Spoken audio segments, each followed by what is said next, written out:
The mailbox slammed shut like a judge's gavel on a quiet Tuesday in Sunset Ridge Estates, that sun-baked slice of paradise, outside Tucson where every cactus was trimmed to HOA specs and every garage door stayed politely closed.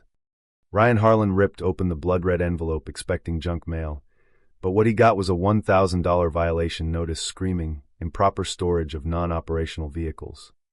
Signed, of course, by Trish Langford, president of the Sunset Ridge HOA, the woman who treated the community bylaws like her personal 10 Commandments and Chardonnay as holy water.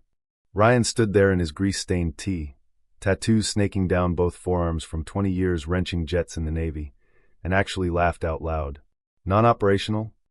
The 5 beauties inside his climate-controlled garage, Shelby GT 500, 300 SL Gullwing, Roadrunner, Hemi Cuda, and a Porsche 911 Carrera RS, were worth $2.4 million, every one registered, insured, and babed like newborns. But to Trish and her beige empire, anything with more than 200 miles on the odometer since the last HOAT party was apparently junk. Next morning, Ryan marched straight into the community office, boots thudding on the tile like incoming artillery. Trish sat behind her desk in a pastel blazer that probably cost more than his first car, blonde bob shellacked into submission, lips curled in that signature, "I'm doing God's work" smirk. "Mr. Harlan," she purred without looking up, "we've had complaints about vehicles that haven't moved in months. Community standards, you understand." "Community standards?" Ryan leaned on the desk, voice low and steady. "Lady, those cars have more history than half this subdivision. Titles, appraisals, insurance. Hell, they've won national shows. You want to come look?" Trish finally met his eyes, the smile never reaching them. "The bylaws are clear, Mr. Harlan. A vehicle is non-operational if it hasn't left the property in 30 days. We're simply protecting property values." She slid the second notice across like it was a parking ticket. 10 days to remedy, or daily fines begin at $500. Ryan took the paper, folded it once, and smiled right back, the kind of smile that had made enemy pilots rethink their life choices. "You know what, Trish? You just handed me the keys to your own little kingdom. Keep 'em warm." That night, Ryan pulled every title, registration, appraisal, and ribbon from national car shows. He scanned them, then cross-checked the HOA's own bylaws. Nowhere did it say cars had to leave the property on a schedule. The non-operational clause was so vague it could have been written by a drunk lawyer on a golf cart. But Ryan wasn't done. He called his cousin Miguel in Tucson code enforcement. "Bro, can an HOA just invent rules that override city vehicle codes?" Miguel whistled after reading the notice. "This is straight garbage. Your cars are fully enclosed, fully legal. HOA's got zero jurisdiction inside that garage. Send me everything, I'll write it up." While waiting on Miguel, Ryan started noticing the pattern. Quiet nurse across the street, single mom 2 doors down, retired vet on the corner.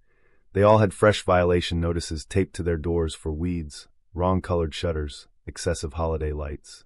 Fines between $500 and $1,000. Yet the gated mansions at the top of the hill. Spotless. No paper. No problems. It wasn't enforcement. It was a shakedown with better stationery. Ryan filed a public records request, and the numbers hit like nitrous. $97,400 in enforcement revenue last year alone. Community Improvement Fund? Barely $12,000 spent. The rest? Vanished into legal reserves and miscellaneous. Racketeering with a smile and a clipboard. He took the stack to his old buddy Chris at the Tucson Tribune, the same guy whose Harley Ryan had rebuilt for free after a bad wreck. Chris's eyes widened. "You're telling me Trish Langford's been running a neighborhood toll booth?" "Worse," Ryan said.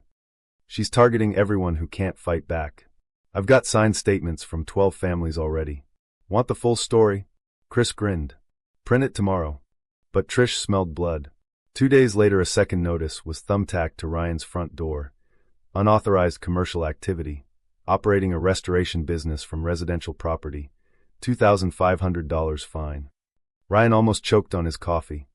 He hadn't advertised, hadn't taken customers, hadn't even let the garage door stay open longer than it took to admire chrome. She was grasping. That was her first real mistake. Ryan smiled, grabbed his phone, and started inviting neighbors to a Saturday garage appreciation day. He cited Article 12, Section 4 of the very bylaws Trish worshipped. Community events promoting neighborhood harmony shall not be unreasonably denied. 37 families showed up. Kids sat in the hemicuda. Old man Ramirez from down the block cried when he saw the gullwing. Ryan live-streamed the whole thing, every car fired up, every engine purring like new. The comments exploded. These are investments, not junk. Trish is scared of real beauty. The article dropped Sunday morning. Sunset Ridge HOA under fire, fines, fraud, and vintage steel. By noon every porch had a copy.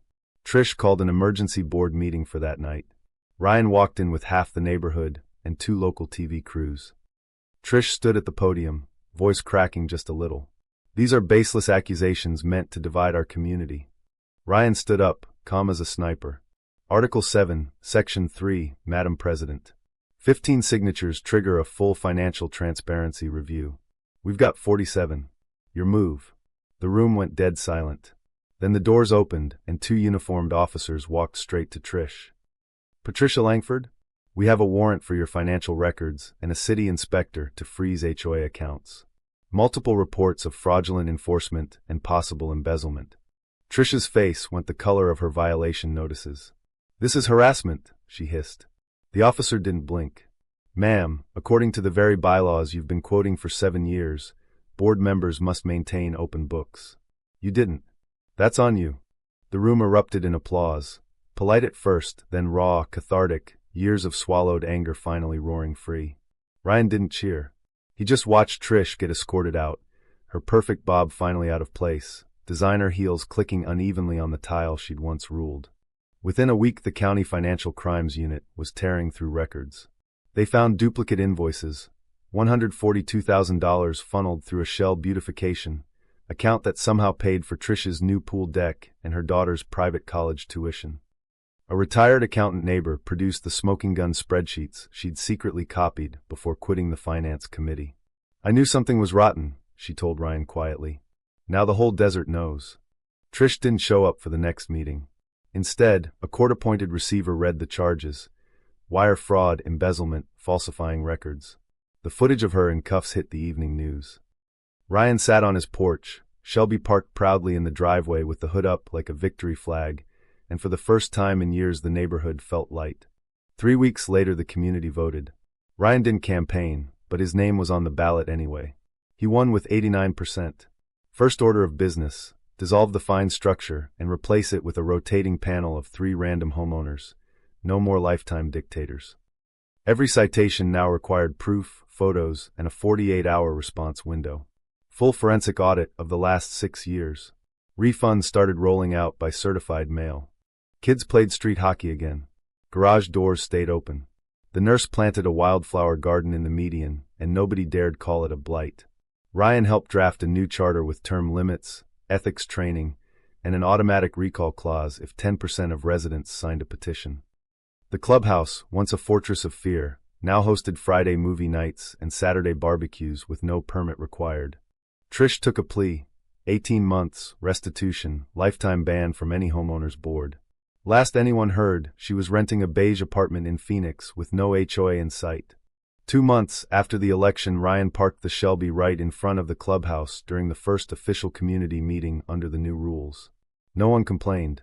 A teenager on a bike circled twice just to stare. New neighbor Omar walked over, eyes wide.